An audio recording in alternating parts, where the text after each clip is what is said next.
that they started with was eight. Eight was kind of the magic number they felt like to be spaced out.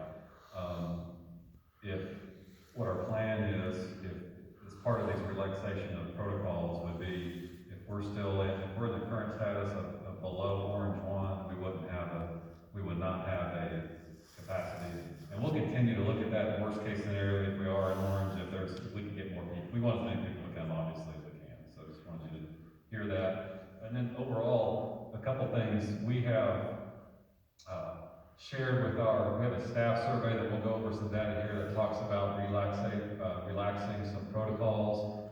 We sent that out on Friday, and within that, we have, let you know, we're gonna have a meeting tomorrow at 4 o'clock. We have a district-wide Zoom meeting that we're going to address, any questions, go through that tomorrow at 4 to talk to them.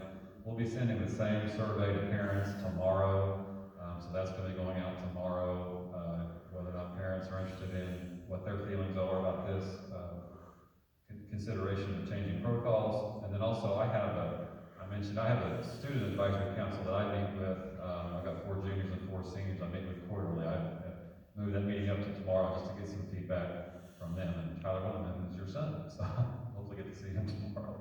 So just wanted to mention that and talk about graduation. So I wanted to mention just kind of those things overall as we move forward into this report.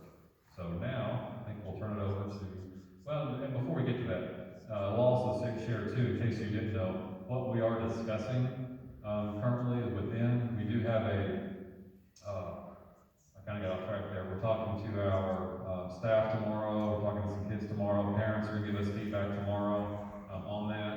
On Wednesday, we'll have new alert levels, and the way those alert levels work now, in case you didn't know that, they're effective for the following week. So like right now, our current color code, that green, that yellow that we're in, is based off of our numbers from last week.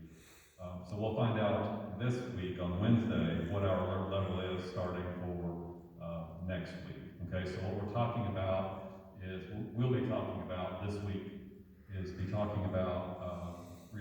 considering relaxing some of our protocols based off those numbers. Okay, so that's what that's our path forward. So I wanted to share that kind of as an introduction as we get into these slides. So now, I'll turn it over to you, Mr. Madden. All right. We have good news, continued good news. This is the graph we've seen several times, updated for student quarantines and isolations. And you can see that there's a region where we had winter break, so we don't have data there.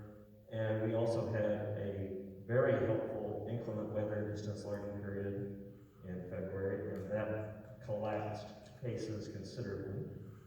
And you can also see at the bottom of that in the color codes, because that'll be something you'll see more today, is, what color are we in? Are we yellow?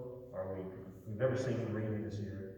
Are we orange 1, which is that lighter shade of orange, and it looks kind of orange, and then orange and then red. Those are the color codes that the State Department of Education adopted.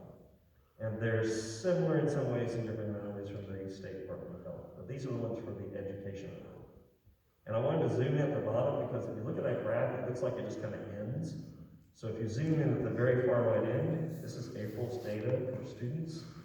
And you can see that for over 2 weeks, the active student isolations and quarantines have been the lowest we've seen all school year since school began the second week of August, which is very good news. We currently have no students in isolation, and we have no staff members in isolation, as you see in a moment. We just have less than a handful of students who are currently quarantined, and all the student quarantines are due to exposures from the home. They're not school-related quarantines. This is staff members. I always mention on this graph to pay attention to the fact that the scale is totally different because we have far fewer staff than students. But you see the same pattern. We have that winter break, and then we had that big surge right before the bad weather set in that helped us collapse cases.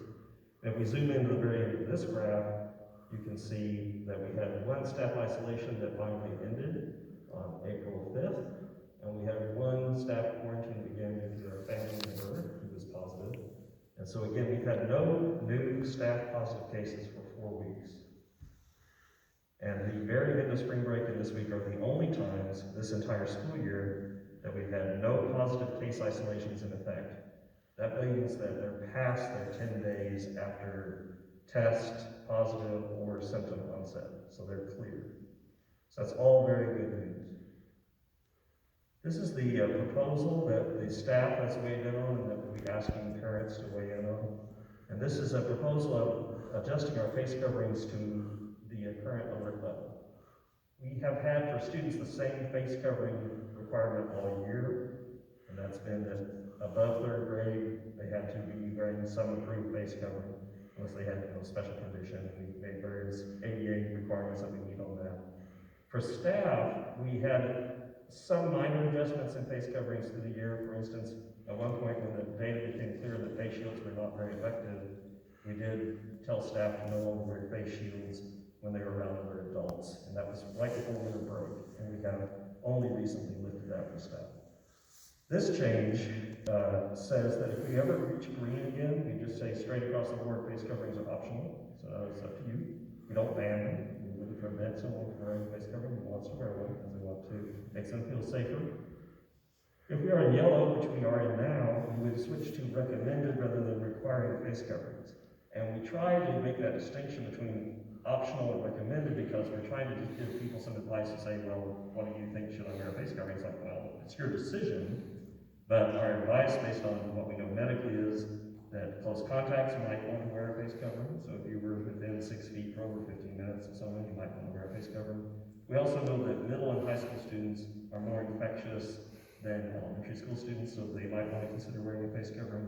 And unvaccinated adults are probably at greater risk, and so we recommend that. And those are all simply recommendations, no requirements. And we don't inquire about their status, it's just giving them a straight, like, here's some advice, take it or leave it. If we hit orange level 1, which we recently exited, that's when we would return to requiring face coverings, and we require them for students just like we do now, starting with 4th grade and up. And for adults, we would say if you're indoors, you have to, in the presence of others, you wear a face covering, but we would allow face shields. If we hit orange level 2 or higher, which is one more step, that's when we would go back to saying, okay, no more face shields, because that's not as safe as a face mask.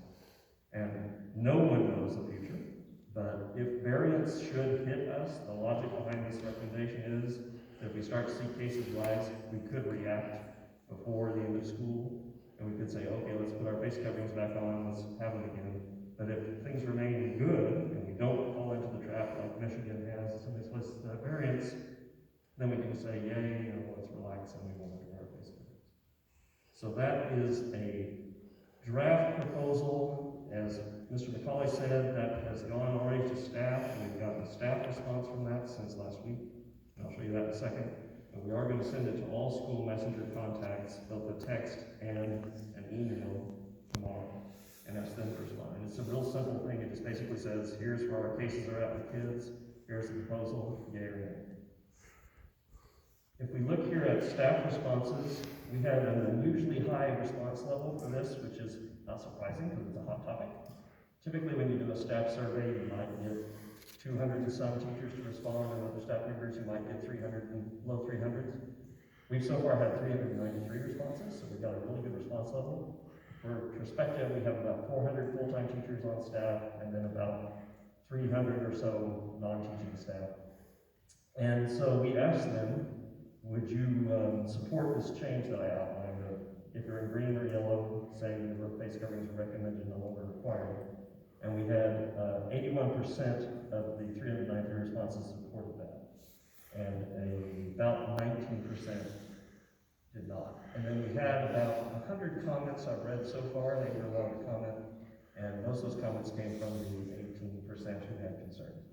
And those concerns revolved around mainly classroom management issues about, kids don't have masks on, but then while we read the orange one, I have to try and get the kids to re-mask up and the difficulties that might bring. And then there were just various, as you usually see in the pandemic, a variety of just basic opinions, like we shouldn't have to wear masks at all, to no one should go without a mask because we just have 5 weeks left, let's play it safe, and so on. So those were the range of reactions we saw. Any questions about that? That 393, that's out of the teaching staff only, or that's out of all? This is all staff. So we have about 600 or 700 staff altogether, but this is a pretty high response rate when you look at staff. For Richard, one question I had, I know it's hard to find, we have to find some levels to base the decisions on. One thing I've appreciated, up to this point is the schools combining some of the state levels, but also with our school-related data. Was there any conversation around, you know, our county could move into, or our region could move into orange level 1, yet our schools are largely unimpacted? Is there any level of metric to combine that might keep us from moving to that required, since schools potentially in that situation would be unimpacted? You certainly could look at that. We have, of course, the data you've seen me show graphs of our number of quarantines and isolations by site. And so you can fold that into it. It just makes it a little harder to explain to people because there's not a single public source they can go to and see what someone else is saying our cases are. They have to kind of rely on us.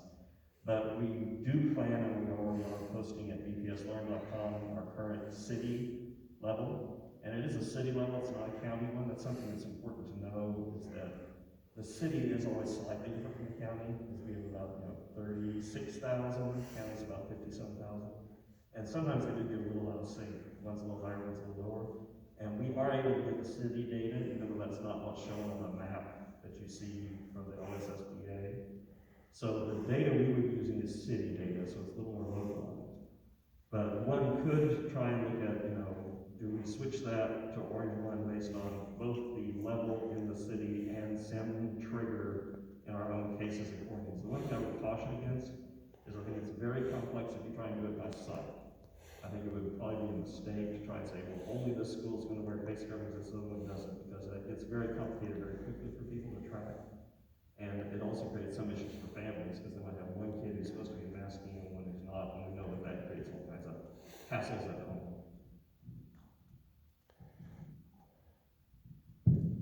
Just a couple of things I wanted to mention, and overall, just want to be clear too, what we're talking about making changes for, if we make changes more, it's for all staff, all kids.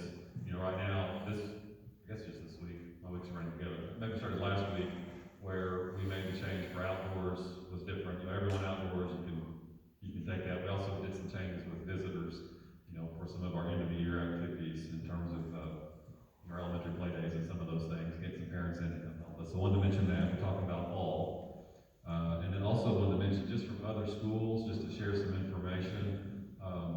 This week is the second week that Guthrie, I think that's Logan County, they're the first, they have about 3,000 students, so they're about half our size, and they made the change to make mask face coverings optional. And so I followed up with their superintendent last Monday. This might be their third week actually. I followed up with their superintendent last Monday to see if they've had any change, has it had any impact on that change, and he said really has had no impact so far.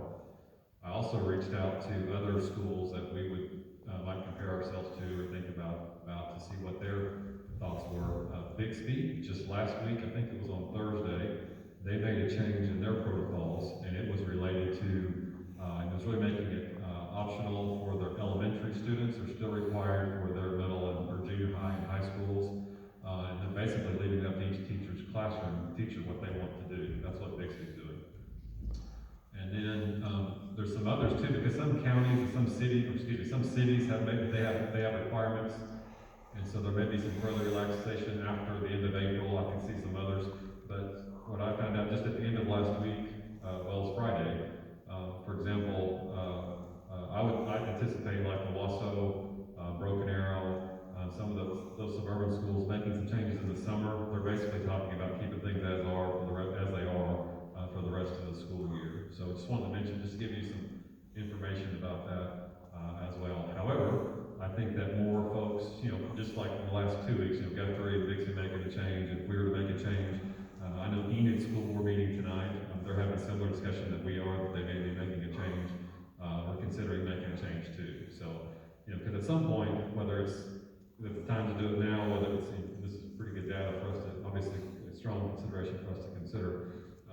But what we're talking about is for this year. I just want to be clear too. I full well anticipate